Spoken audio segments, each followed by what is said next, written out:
Bonjour, la petite vidéo de la semaine. Nous allons parler aujourd'hui de la manière dont tu peux le plus efficacement possible participer à une discussion, voire à une réunion par exemple. Alors pourquoi est-ce que je veux en parler? J'en ai déjà parlé, ce n'est pas un sujet que je n'ai pas déjà énoncé, mais je voudrais un tout petit peu l'approfondir. Nous avons tous le réflexe, parce que nous avons tous, ou très en grande majorité, été conditionnés par, cette manière de faire. Voire si tu es un extraverti comme je le suis moi, c'est quelque chose qui est même un mécanisme dans nos réactions. Nous avons un peu trop vite tendance, lorsque nous sommes dans une conversation, à vouloir prendre la parole et donner un avis. Dans certains cas, nous entendons une information, nous avons envie de compléter parce que tout ce qui a été dit est juste, mais peut-être que tu as une information supplémentaire à fournir et tu as envie de pouvoir le faire immédiatement. J'ai en fait compris en apprenant l'écoute active que c'était sans doute la manière la plus inefficace de pouvoir participer à une discussion. Pourquoi?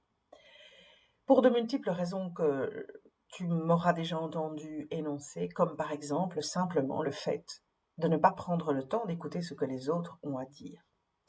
Or, je me rends compte de plus en plus que lorsque je participe à des discussions, voire je participe à des réunions, il est très utile de ne rien dire et de prendre le temps, avant toute chose, d'écouter ce que les autres ont à dire. Il y en aura toujours bien qui seront précipités et qui auront envie de prendre la parole en premier.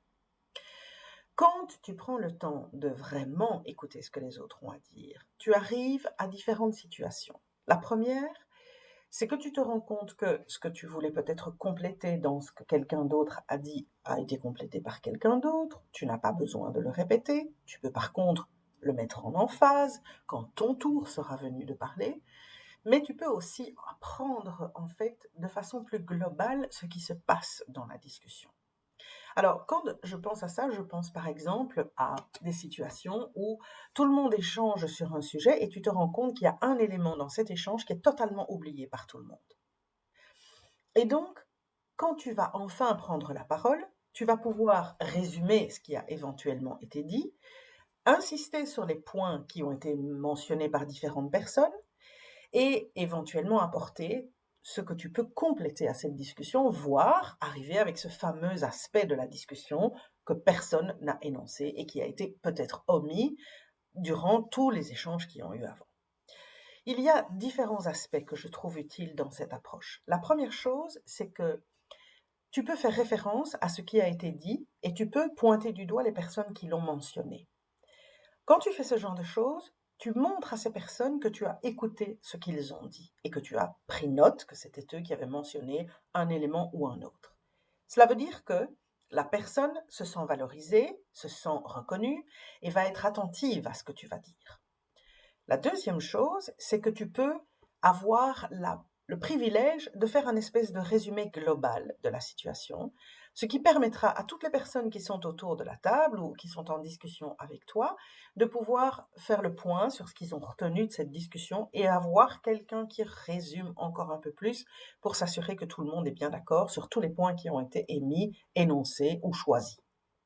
Et enfin, tu peux, toi, soit apporter une conclusion qui est très importante parce qu'elle peut permettre de clore une discussion, soit un élément essentiel qu'ils ont oublié et que par contre, toi, tu as eu le temps de prendre conscience qu'il manquait, voire à travers la discussion, tu t'es rendu compte dans ta réflexion de quelque chose que tu n'avais peut-être pas au début imaginé, mais que tu t'es rendu compte devenait nécessaire. Et donc, tout cet attentisme que tu as pendant la réunion, pendant la discussion, fait que tu as le temps d'écouter, d'enregistrer des informations, de comprendre la globalité des échanges, voire de réfléchir à ce qui est échangé, et de te rendre compte que quelque chose est manquant, et de l'apporter, toi, à la fin. Tu vas rentrer, quand tu fais ce genre de choses, dans une espèce de position où tu deviendras, si ça devient un mécanisme pour toi de rentrer dans cette attitude, tu deviendras un peu comme la personne de référence qui, au terme d'une discussion, va faire le résumé général, où les gens s'habitueront à ce que tu sois dans la réunion ou dans la discussion, se tourneront vers toi et te diront « Alors, t'as quoi à nous dire ?» tu as fait le résumé ou on a oublié quelque chose, parce que tu seras cette personne de référence. Et c'est une position qui est une très bonne position. Il est préférable d'avoir ce type de position dans une discussion que d'être celui qui passe son temps à couper la parole à tout le monde parce qu'il veut absolument intervenir, parce que tu finis par devenir l'enquiquineur. Et en plus, les gens s'attendent à ce que tu leur coupes la parole tout le temps, donc deviennent quelque peu mécontents de tes réflexes constants à toujours empêcher les autres d'aller jusqu'au bout de leur pensée. C'est un défaut que j'ai. Ma fille aînée me le fait remarquer régulièrement parce que j'ai trop vite envie de donner un avis sur ce qu'elle m'explique et elle doit toujours me dire: «Maman, laisse-moi terminer ma phrase». Donc, je sais combien cet aspect n'est pas bon. Si tu es comme moi, quelqu'un qui a un petit peu trop tendance à se lancer dans ce genre de discussion, réfléchis à ce que je viens de t'expliquer et fais l'effort de tester cette méthodologie, même si ça va t'empêcher de t'exprimer comme tu peut-être avais l'habitude de le faire, mais fais l'exercice parce que je t'assure que ça vaut la peine au moins de l'essayer. Alors, un autre petit détail qu'il ne faut pas oublier quand tu pars sur ce postulat d'attentisme et de globalisation à la fin de la discussion, prends de quoi écrire.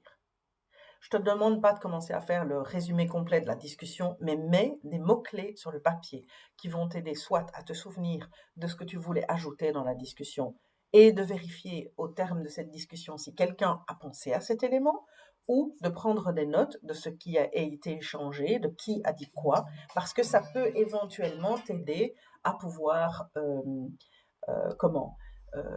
finaliser quelque part ta pensée au moment où tu pourras enfin parler. Voilà. J'espère que ça t'a aidé. Désolée pour la petite interruption au téléphone. Je te souhaite une bonne communication, une bonne réflexion. J'espère que ça va pouvoir t'aider dans les discussions que tu auras ou dans les réunions éventuellement dans lesquelles tu peux te trouver. Je pense que ça vaut la peine d'essayer et j'espère que ça pourra t'aider à trouver la position qui te convient le mieux quand tu es dans ce genre de situation. Bonne communication et à la semaine prochaine. Salut!